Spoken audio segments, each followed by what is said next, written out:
Acts 6. A lot of people were now becoming followers of the Lord. But some of the ones who spoke Greek started complaining about the ones who spoke Aramaic. They complained that the Greek-speaking widows were not given their share when the food supplies were handed out each day. The 12 apostles called the whole group of followers together and said, "We should not give up preaching God's message in order to serve at tables. My friends, choose 7 men who are respected and wise and filled with God's Spirit. We will put them in charge of these things. We can spend our time praying and serving God by preaching." This suggestion pleased everyone, and they began by choosing Stephen. He had great faith and was filled with the Holy Spirit. Then they chose Philip, Prochorus, Nicanor, Timon, Parmenas, and also Nicholas, who worshipped with the Jewish people in Antioch. These men were brought to the apostles. Then the apostles prayed and placed their hands on the men to show that they had been chosen to do this work. God's message spread, and many more people in Jerusalem became followers. Even a large number of priests put their faith in the Lord. God gave Stephen the power to work great miracles and wonders among the people.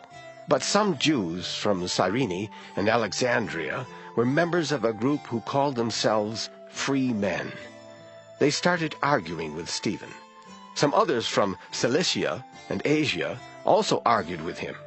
But they were no match for Stephen, who spoke with the great wisdom that the Spirit gave him. So they talked some men into saying, "We heard Stephen say terrible things against Moses and God." They turned the people and their leaders and the teachers of the law of Moses against Stephen. Then they all grabbed Stephen and dragged him in front of the council.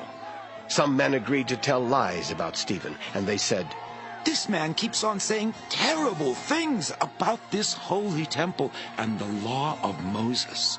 We have heard him claim that Jesus from Nazareth will destroy this place and change the customs that Moses gave us."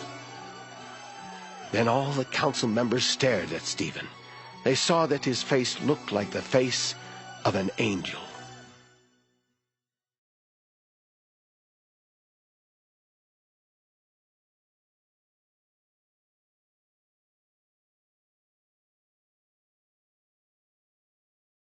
Acts 6.